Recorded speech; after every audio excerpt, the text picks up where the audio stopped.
Hi again, folks. Tanner Castora alongside my broadcast partner, Amanda Sape. And Amanda, for the Golden Flash, it's a bit of an up-and-down trip to El Paso, Texas. Fell to UC Irvine, but the very next day, although it took overtime, found a way to get a victory against North Carolina A&T. Hi, everybody, and welcome into a brand new edition of Overtime. I'm your host, Tanner Castora. A lot to get to on the show today. Sean Lewis and the football program saw their recruiting class grow in number to 22. The women's basketball team looking to get to above 500 in conference play.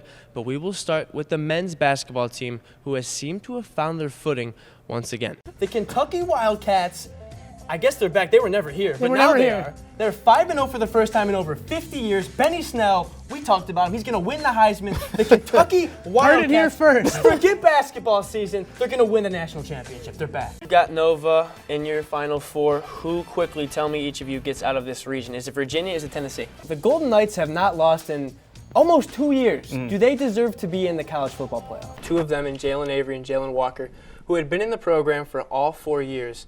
When you think of these guys, what have they meant to this program? After one of their best performances of this season, in which the Golden Flashes knocked down 17 threes in a win against Ohio University, it was anything but smooth sailing Tuesday night in Ypsilanti, Michigan against the Eastern Michigan Eagles. Marissa Barber-Smith gave you a 20-rebound double-double today. When she gives you that type of production, how good can this team be? Down south, we had Georgia and Kentucky doing battle in one of the best matchups of the weekend. The winner of this one will go to the SEC championship game, and I don't think it's going to be Kentucky. It's time to relax. They kind of had their bye week this week. They didn't get to play on Tuesday. A little bit of a reset. Back at home now where you're most comfortable. Flashes have 12 points in the paint, all coming from Philip Whittington. No guard penetration. And because of that, you look at the three-point shooting, they're 1 of 10 from distance. They haven't been getting good looks because they haven't been playing inside out. These first 2 rounds. They will. They'll get to the Sweet 16. I won't spoil you guys with my picks yet. They've got a tough matchup. They're going to meet Arizona. Wanted to talk for a second about the Kawhi Leonard deal.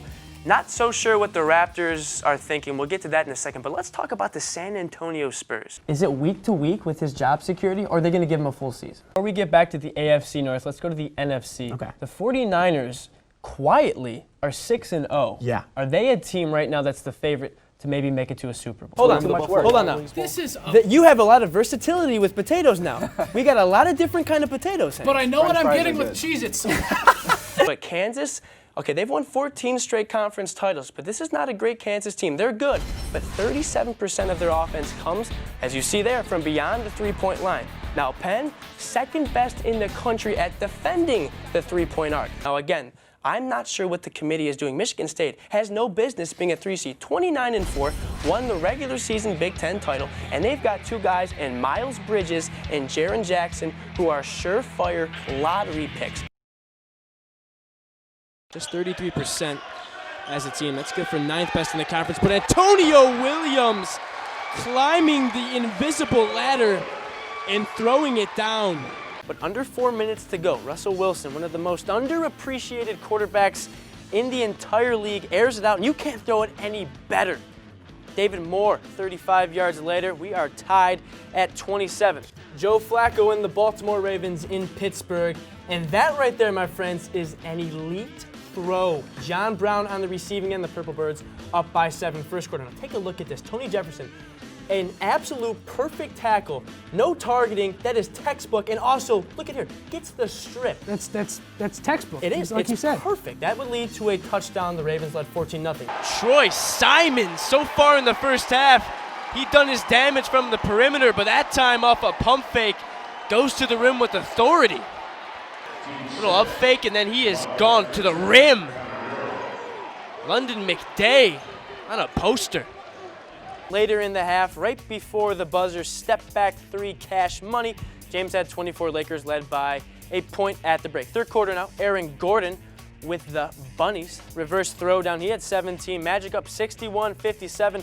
We move to the fourth quarter. Caldwell Pope knocks down a triple, and it's a 2-point game. Take a look at Micah Hyde. Shows you the Bunnies and then cribs it. 31-21 is your final. The Buffalo Bills are 5-1, and they are keeping pace with the New England Patriots. There's Anthony Roberts, silky smooth. What a finish from the sophomore.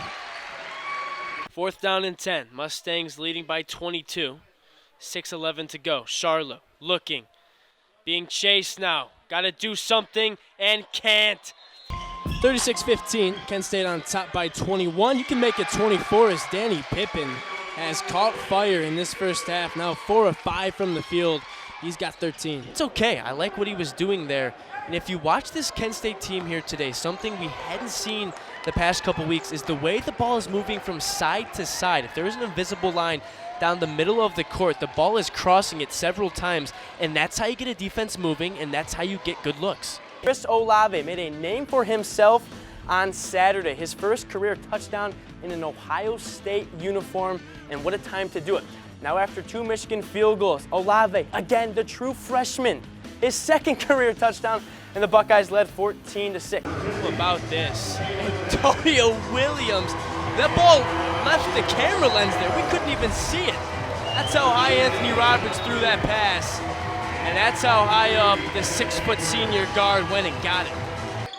Whittington was ineffective in that first half. Only 2 points with 3 fouls. Had to take a seat for most of the first 20 minutes, but his teammates stepped up in his place and did not lose a beat with Mr. Whittington on the bench.